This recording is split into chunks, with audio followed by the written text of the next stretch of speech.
We remain steadfast in our commitment in delivering local news that matters. Stories that inspire. Enriching the lives of Filipinos in the Philippines and across the globe. This is your GMA Regional TV. Buong puso para sa Pilipino. Subuot kampo kan makawalang grupo sa Del Gallego, Camarines Sur, nakubkob kan puwersa kan militar. Duwang sawa nakuha sa sarong eskwelahan sa Naga City.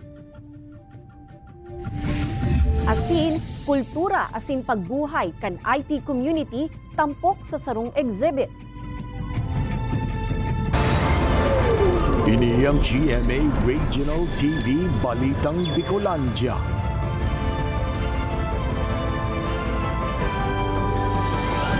Diyos marhay na hapon mga kapuso, unina ang Balitang Bicolandia. Hatud miyan pinakadarakula asin pinakabagong mga bareta sa Kabikolan. Kami ang tropa nin katotohanan, mahatunin mga baretang mayong pigkikilingan, mayo nin pigpoprotehiran. Live halidigdi sa GMA Complex sa Naga City. Ako po si Kate Dalavieres. Pigkakampuhan kan pigtutubudang makawalang grupo sa Del Gallego, Camarines Sur, nakubkob kan Philippine Army mantang nagsasagibo ning combat operation sa lugar. Relief assistance tulos na pigtao kan DSWD Bicol sa nasa 24 mga pamilya na kinaipuhan mag-ebakwar huli sa paghandal sa nangyari. Si Jessica Kalinog nakatutok. Pare Ruben. Ruben. Paghandal ang pigdarakan nadangog ng mga pagsabog asin riribayanin putok nin badil. Pati na kan mga naglilibot na helicopter sa mga residente kan pirang barangay sa Del Gallego, Camarines Sur. Ginising raw ko ng misis, sabi ko nagkakagulo na daw sa langit. Di pagising ko nga, pagbangon ko, may isang putok dito malakas talaga. Bumba. Pasado alas 4:30 nin maagahon kan Marso 4, kan magkaigonin engkwentro an puwersa kan 902nd Infantry Brigade sa poko mas o menos 20 pigtutubudang miyembro kan rebeldeng grupo sa Barangay Santa Rita. Nangyari ini kasunod kan report dapit sa subuot presensya sa lugar kan mga armadong grupo na pigtutukdong responsable sa brutal na panggagadan sa 5 miyembro kan KAFGU sa Barangay Mapulot, Tagkawayan, Quezon kan Setyembre 2023. Nag-deliver ng mga putok yung ating mga aircraft kasi dahil nga doon sa mga resist na mga elements ng NPA doon during the encounter. Ang significant doon, may mga HBT daw or high value targets sa mga kasama doon. Mantang harayo man sa kaharungan ang pinangyarihan, perang mga residente ang nag-ebakwar asin nakidagos muna sa mga kaparyente sa ibang barangay huli sa paghandal. Nasa 24 mga pamilya ang naapektaran asin tulos man napigtawanin asistensya kan DSWD Bicol. These 24 families were provided with family food packs and yung ating hygiene kit as initial assistance po sa kanila. We are in coordination with the local government unit. We provide technical assistance to the Municipal Social Welfare and Development Office for the conduct of psychosocial debriefing doon sa mga bata at doon sa mga pamilya po na nag-evacuate at possible na affected. Makalihis ang engkwentro, tulos man napigtipon kan mga soldado ang mga residente nganing ipaliwanag ang dapit sa nangyari. Mayo man na i-report na casualty sa puwersa kan gobyerno, mantang pigaaram pa sa ibong nalado. Sa ngunya nagpapadagos pa ang scouring o clearing operations kan mga otoridad sa pinangyarihan. Mayo naman daanin dapat na ikahandal ang mga residente dapit sa saindang seguridad. Ini si Jessica Kalinog, Balitang Bicolandia. Tulong persona sa Naga City na aktuhang nagagamit nin iligal na droga sa pagsakyada kan PIDEA. Nasa 68,000 pesos na kantidad nin pigtutubudang shabu na kumpiskar sa mga ini. Mantang duwa pang sospek, arestado sa magkasuhay na anti-illegal drug operation sa Pamplona, Camarines Sur, asin Aroroy, Masbate. Ang detalye tutukan sa report ni Rosie Nieva. Pasado alas 6 hapon kan Marso 1, sibot ang mga personang ini sa saindang pagpapat session sa pigkukonsiderang drug den sa Zone 4, Barangay Concepcion, Pequeña, Naga City. Ini ang aktual na aktibidad na naabutan kan mga otoridad na nagsakyada sa nasambitan ng lugar. Arestado ang tulong persona as sinakumpiskar sa mga ini ang 10 gramo kan pigtutubo ng shabu na nasa 68,000 pesos ang kantidad as sinibapang drug paraphernalia. Sigun sa PIDEA Camarines Sur, haloy na nindang pigbabantayan ang iligal na aktibidad sa nasambitan ng lugar. So what is important in this operation is we were able to dismantle the drug dens. So alam naman po natin ang drug dens ngayon sa barangay para siyang convenience store na they can buy their illegal drugs there, at the same time they can use it there. Sa Pamplona, Camarines Sur, sa kulungan man ang bagsakan sa 52 anyos na lalaki na pigkukonsiderar como high-value individual. Nadakop ang suspect sa buy-bust operation kan kapulisan kung sa inakuha sa posisyon kaini ang poko mas o menos 70 gramo kan pigtutubo ng shabu na nasa 476,000 pesos ang kantidad.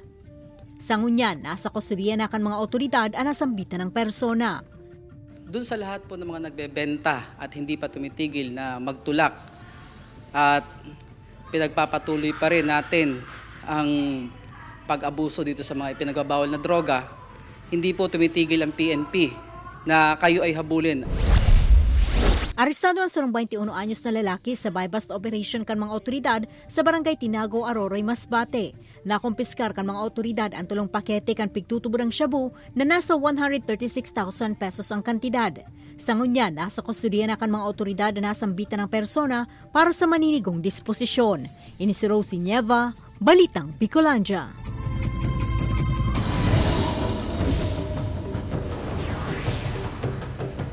Piglalaoman na produksyon nin paroy asin bagas sa Kabikolan ngunya na harvest season magiging bastante sigun sa Department of Agriculture Bicol.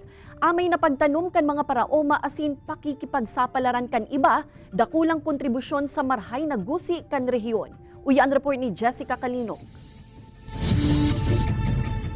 Disyembre kan 2023 kan magtanom nin paroy si Tatay Adelfo kan Barangay Hanawan o Campo, Camarines Sur. Pigsakto niya daan na makatanom naman tang nagtatagauran pa. Problema kaya sa saindang lugar an patubig. Talagang mahabol ka kan bulan. Naroon ka ni Marso, maani ka na. Takon maabot ling Abril, manang tubig po yan. May mga porsyon nga ni kan sa iyang mga pananom na naghapla na huli sa init kan panahon. Alagad mapapakinabangan pa mandaa. Nagpupuo naman siyang magpasab. Nasa 60 kabanin paroy ang piglalauman niyang magusi sa kabangang ektaryang umahan. Bulanin Marso hasta Mayo ang harvest season sa Bicol Region. Nasa 600,000 metric tons nin paroy o katampad kan 400,000 metric tons nin bagas ang piglalauman na mapoprodusir sa bilog na rehiyon. Sigun iyan sa Department of Agriculture Bicol. Ini bastante asin magiging supisyente man subuot para sa bilog na rehiyon.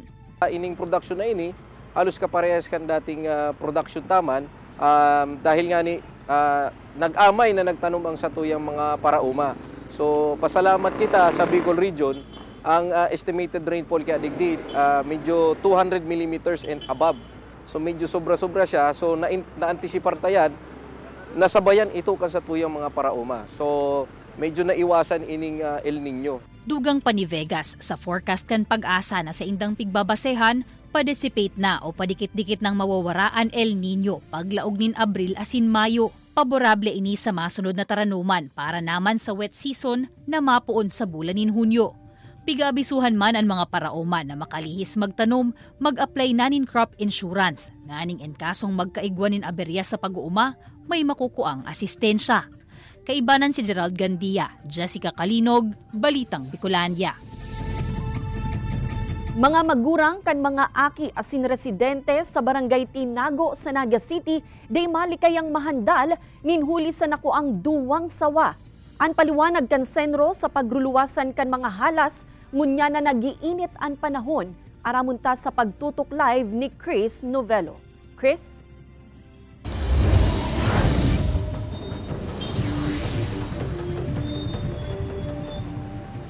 Kate, pigtutubodang species ng reticulated phyton ang nakuang duwang sawa sa compound kan sarong eskwelahan sa Naga City kang nakaaging aldaw.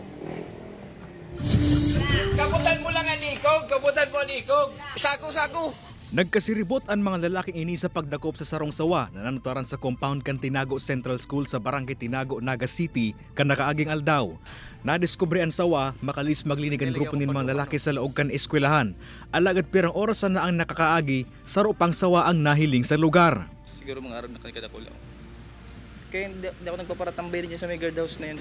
Nakabutas subot ang duwang sawa kayo ang nagdadarangon niya ng paghandal sa mga magurang asin mga residente sa lugar. Nakadulag talaga to, itong sawang nadakop dyan sa eskwelahan. Tabdi na ra duman sa high school, tapig piling duman sa Guardia Kang high school. Pagkaano, nagtutok kaong kutasinda, nakadulag. Nakakatakot para sa aki ko kung halimbawa man makakatsinda. Susog sa City Environment and Natural Resources kan syudad, posibleng sarong species ni reticulated python ang nahiling na sawa sa eskwelahan. Siring subot kan ibang halas, ang reticulated python. Naghahanap ng malipot na lugar, tarakan nagiinit na panahon. Kaya yan mga halas ko yan, nagsisiksinda ng lugar na malipot. Yun yan, mga semento. Minsan naglalaog yan sa harong, kaya mag-iingat po kita. Katakod kay ini, nangapod naman ang senro sa publiko na tulos na ipabot sa saindang kaaraman en kaso makahiling nin halas. Pinapangalad man ang iligal na pagataman sa mga inimagin ang pagadan na pagbayular sa RA 9147 o Wildlife Protection Act of 2001.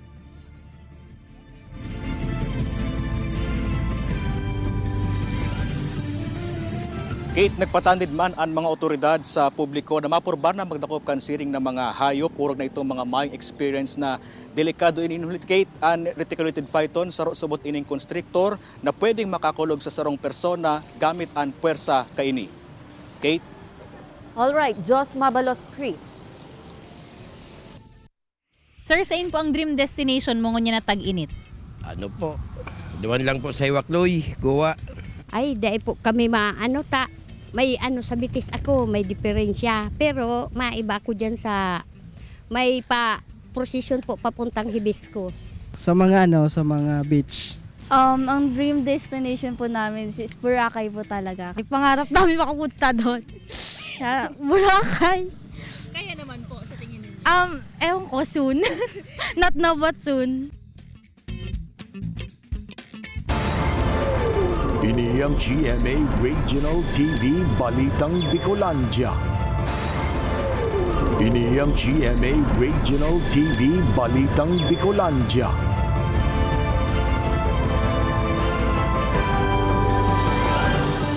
Numero kan mga binawian nin buhay sa probinsya nin Albay huli sa rabies. Nagpakul na sa 5 ngunya na taon. Provincial Health Office padagos ang kampanya kontra rabies tanganing mapugulan na ang pagdakol kan mga nabibiktima kaini. Uyan report ni Rosie Nieva. Bulan pa sa nanin Marso, alaga di makatao na ang binawian nin buhay sa probinsya nin Albay huli sa rabies. Anang sambitan ng numero ang katampad kan 5 man na binawian nin buhay sa bilog na taon kan 2023 sa parehong probinsya. Ang pinakabagong na irehistrong nagadan, iyo ang 9 anyos na lalaki sa Banwaan kan Piuderan. Nagpasiring naman ang mga personahe kan Provincial Health Office sa nasambitan ng Banwaan para sa investigasyon asin nganing matukdoan ng publiko dapit sa maraot na epekto kan rabies. Gabos po na cases na muya is nagdiretso sa palatandok, dahil po nagpa-inject or nagpa-bakuna sa laban sa rabies. Aminado man si Daculio na kinakapos niya ng opisina sa anti-rabies vaccine, alagad available man subuot ang nasambitan ng bakuna sa mga government hospital sa probinsya. Mantang nag-request naman subuot sinda na madagdagan pa ang supply kaini. Mientras tanto sa Barangay Bugtong, Legazpi City, padagos man ang barangay sa pagdakop sa mga balaw-bagaw na ido. Obheto kaini na malikayan ang mga nakakagat na residente o na-aksidenteng motorista sa tinampo. Yung mga tao ay natuto na rin at kailangang itali talaga nila ang aso. Very simple lang naman ang ordinance. Bakit tayo makikipag-away? Para talian lang ang aso. Ini si Rosie Nieva, Balitang Bicolandia. Gadan ang 3 katao mantang irido ang sarupa sa salpukan kan 2 motorsiklo sa Barangay San Pedro, Irosin, Sorsogon, Kasuudma. Sa report kan kapulisan, lunad kan sarong motorsiklo ang 3 babae na subuot mga nakainom asin pasiring sa Barangay Patag. Alagad pag-abot sa lugar, kinakan sa rupang motorsiklo na pigmamaneho kan 21 anyos na lalaki, ang linya kan motorsiklong piglulunadan kan mga babae na naging rason kan banggaan. Tulos man na nagresponde ang mga otoridad asin idinalagan sa ospital ang mga biktima. Alagad pigdeklarar ng dead on arrival ang duwang rider asin sarong back rider. Day naman subuot nagsunod pa ning kaso ang pamilya kan mga biktima. Pag nakainom tayo, unang-una pag nakainom, dapat hindi magmaneho. O pag nagmamaneho tayo, siguraduhin natin na protected tayo. Di ba? Nakasuot tayo ng helmet, nakasuot ng mga protective gear. Mayo na nin buhay kan madiskubre ang lawas kan sarong lalaki sa barangay Sapngan, Bulusan, Sorsogon, pasado alas 9:30 nin aga kan Marso 2. Sa investigasyon kan kapulisan, nakipag-inuman subuot ang lalaki asin burat na kan nagpuli sa saindang harong. Nahiling man sa CCTV ang biktima mantang naglalakaw, alagad pag-abot sa lugar, duman na ini nahulog sa creek na naging rason kan sa iyang pagkalamos. Nagsayuma naman subuot ang pamilya kan biktima na imbestigaran pa kan kapulisan ang insidente. Lasing siya tapos abang pauwi ng bahay, bigla sir nahulog sa tulay. Tapos nahulog siya sir, nalunod siya sir. Hindi na sir nakahaon, hindi na siya nakahingi ng tulong. Gadan ang sarong tripulante makalihis na makuryente mantang piglilipat ang linya kan ilaw sa second deck kan barko na nakadaong sa pantalan kan Virac, Catanduanes.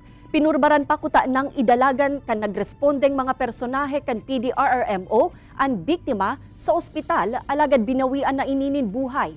Anasambitan ng biktima residente subuot kan Haro, Leyte. Sa ngunya nagpapadagos pa ang investigasyon kan mga otoridad sa nasambitan ng insidente. Nakiulay man ang PCG na tulos ipaabot sa inda ang mga siring na insidente para sa maninigong aksyon. Ang major paalala lang namin as a Philippine Coast Guard, laging i-prioritize ang safety ng mga personnel. Huwag mag-settle sa standard safety. Laging equip ang highest standard of safety. And kapag may mga ganitong incident, sana makarating agad sa kinaukulan.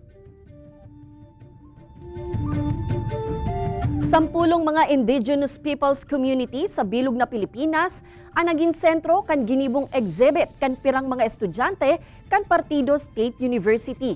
Sulot kan mga inian sa indang improvised tribal o traditional attire with matching props na susug sa talagang piggagamit kan lambang IP community na sa indang pigre-representar.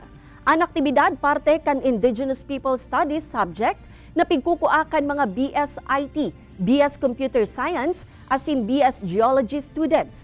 Pig-adalan kan mga ini ang gabos na detalye dapit sa napili nindang tribo, asin iyuman ang pigpresentar sa mga nagbibisita sa saindang booth. Obheto ka ini na maipabisto ang kultura, tradisyon, asin pagtubod kan mga IP community sa nasyon na sangunyan daina gayong aram kan kadaklan. Siring man na maestablisar ang respeto asin pag-intindi sa mga katutubo, magin kan mga masunod pang henerasyon. Saro ini sa mga meaningful na gesture para ini mga estudyante maihera sa tao, mai-promote sa tao na until now igwapa ning mga IP na grupo ka mga sinaunang tao na yaon pa sa mga bukid-bukid sa kung saan na mga remote areas. Ang pinaka na-interesan ko po, ma'am, is yung way of living nila, ma'am. The way they hunt, the way they cure themselves, pag gamit po ang mga natural resources like mga dahon-dahon is very cool po para sa kuya. Ma'am, ngunya na mainit na panahon sa ang dream destination mo? Sa Arong lang, sir. May yung kwarta. Sa puso niya po, sir. Ano sa puso niya? Sa ano po? Sa Seroma po, sir. Ano si Roma? Para ma-refresh siya ng utak. Dakulon pong gibon ko niyan sa eskwela. Naroon kayo nag-immersion po kami, tapos kasabay pa kang research me.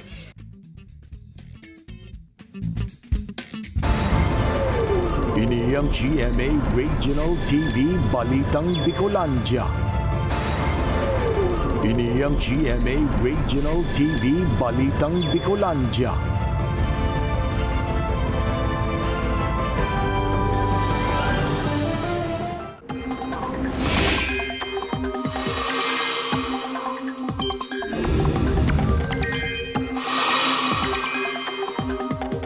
Mga kapuso, urog pang nagluya ang duros amihan kaya lauman po ang mainit na panahon sa dakulang parte kan nasyon. Alagad paglilinaw kan pag-asa da ipa opisyal na nagtatapos ang amihan season. Sa ngunyan, bilog na nasyon ang apektado kan easterlies o itong warm and humid na duros gikan sa dagat Pasipiko. Basado sa datos kan Metro Weather, hababa ang tsansa nin uran sa Bicol Region. Alagad maginandam po paman giraray and kasong magkaigwanin biglaan na pag-uuran. Magiging maaliwalas man ang panahon sa iba pang parte kan nasyon, apwera na sana sa localized thunderstorm sa hapon o banggi. Pigi-imbestigaran ngunyan kan Naga City Police Office ang nagkapirang pulis Naga. Makalihis maparungan subuot nin arak sa ginibong sorpresang pag-inspeksyon ni City Director Police Colonel Erwin Rebellion.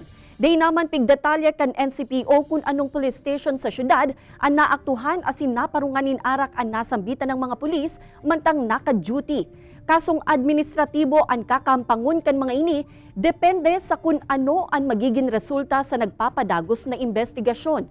Liwat man na nagpagirumdom ang liderato kan NCPO na seryoso ang kampanya kan PNP sa malpractice asin pinapangalad ang siring nagawi sa kapulisan. Magsilbi subuot ining leksyon sa ibang PNP personnel na nagpaparaot subuot sa imahen kan organisasyon.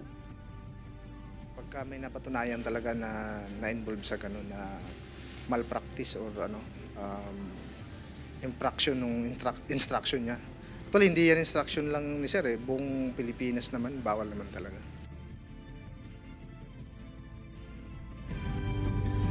Mga sibilyan tutugutan na liwat kan mga otoridad na magkaigwanin semi-automatic na badil basado sa pig-amyandaran na IRR kan Comprehensive Firearms and Ammunition Act.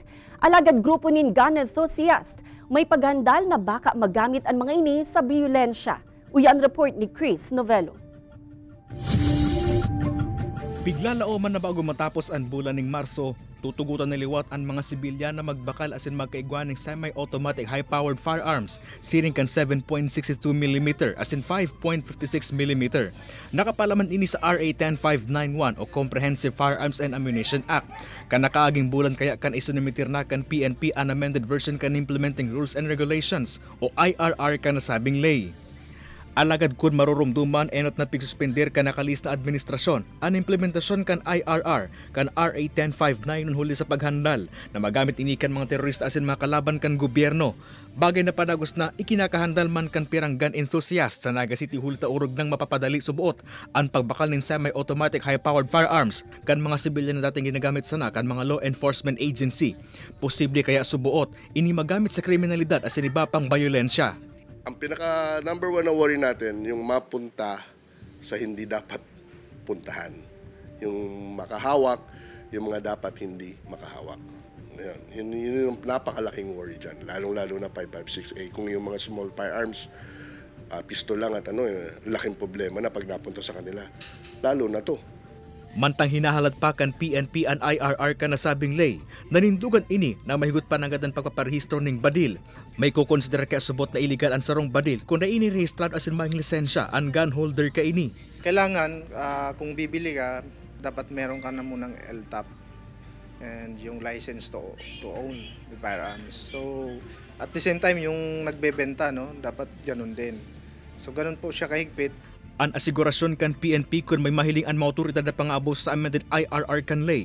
May good sumot na ipapautob ko na nakapalaman sa batas, siring kan pagkakakulong as in perpetual revocation sa legal na posisyonin badil. Kay banan si Carlo Abonita, Chris Novello, Balitang Bicolandia. Nasa 32 na kapulisan gikan sa 6 na provincial command asin PNP unit sa Kabicolan ang nagtapos sa pirang aldaw na basic tactical drone seminar na ginibo sa Camp General Simeon Ola sa Legazpi City. Obheto kan aktibidad na madugangan ang mga estratehiya kan kapulisan sa saindang anti-criminality operation sa tabang kan makabagong teknolohiya. Sa ngunyan kaya nasa 20 mga latest model na kan drone ang binakal kan PRO-5 tanganing ipagamit sa mga napiling pulis na mag-operate kaini. Bentahe man kan mga drone na ini ang pagkakaigwanin real-time recording sa paagi kan application na solamenteng ang PNP pasana ang igwa. Ito po ay additional strategy natin to prevent crimes, to solve crimes para iniyayakap na po natin yung teknolohiya ngayon. Yung nasa cyber age na tayo, it is but proper to embrace this technologies. Sarong bagong discovering cultural heritage site, ang piglalapigutan ngunyan kan Banwaan kan Daet Camarines Norte na mapabale sa iba pang pamosong infrastruktura asin edipisyo sa probinsya. Ini an old Spanish bridge o mas bistado sa apud na Fuente de Ilawod na may hiling sa Barangay 1. Ini ang pigkukonsiderar como pinakaenot na tulay sa lugar na nagsirbing agihan kan publiko sa Banwaan kan panahonin mga Kastila. Binisita naman kay National Historical Commission of the Philippines ang nasambitan ng tulay, makalis makumpleto kan Municipal Tourism Office ang mga kinakaipuhang dokumento. Matao kaya ang opisina ni Technical Assistance tanganing maibalik ang dating porma kan nasambitan ng tulay. Sa ngunyan, igwa naman ni nakatagamang pondo para digdi kaya pigihidali naman ang pagbilog nin plano para sa gigibong restoration. We see the potential of the old Spanish bridge as a showcase for our culture, for our heritage, and for tourism purposes.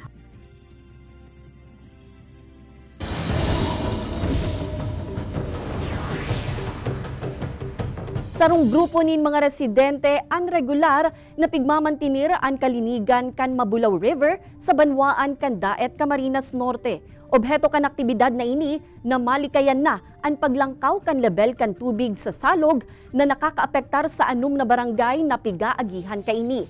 Sa ngunyan, 30 persona na ang miyembro kan nasambitan ng grupo. Suportado man ang mga ini kan lokal na gobyerno sa paagi kan Menro asin iba pang ahensya. Naglalao man ang mga otoridad na maabot ang panahon na bakusan na ang nasambitan ng grupo ana maataman sa mga salog asin kapalibutan kundi pati na ang gabus ng mga residente.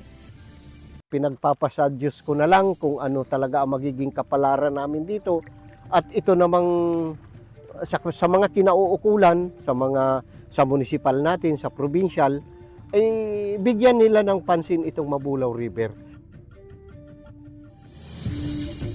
Huli pero di kulong, 17 mga motorista na nag-agi sa tungod kan Goa Municipal Police Station ang pigpara kan kapulisan. Kadaklan sa mga ini sala ang sulot na helmet. Mantang an iba, mayo talagang sulot na helmet. Pighagadan ang mga ini nin lisensya asin ORCR kan motor. Kan mahiling na kumpleto man sa dokumento imbes na citation ticket. Full face helmet ang pig-abot sa mga ini. Iniparte pa kan mga espuerso kan hepatura tanganing bistuhon ang mga kababaihan kasabay kan National Women's Month. Sigun ki Police Major Rodolfo Borromeo, sarong pagirumduman ini sa publiko kan importansya kan pagsulot nin helmet. Urog na kun maimbwelto sa aksidente. Aksidente po baga dahil taman hinahagad na mangyari. Bagkus kung kita po nakasulot ng helmet, mami-minimize po ang epekto kan aksidente lalong-lalo na po sa satuyang payo. Madadalan ang episode na ini asin iba pang pinakahuring lokal na bareta sa official website kan GMA Regional TV, www.gmaregionaltv.com. Pwede man kamong magbisita sa samuyang official YouTube channel, GMA Regional TV, asin i-click ang subscribe button para sa pinakamayinit na bareta hali sa man-ibaybang rehiyon. Mabalos sa mga kapusong Bicolanong nagantabay, maging sa mga kapuso nyato abroad. Ninhulita sa GMA Regional TV, Local News Matters. Asin yan ang pinakadakula asin mainit na bareta sa Kabikolan. Ako si Kate Dalovieres. Kami ang GMA Regional TV Balitang Bicolandia, bilog na pwersa para sa mas dakulang misyon asin mas mahiwas na pagserbi sa nasyon.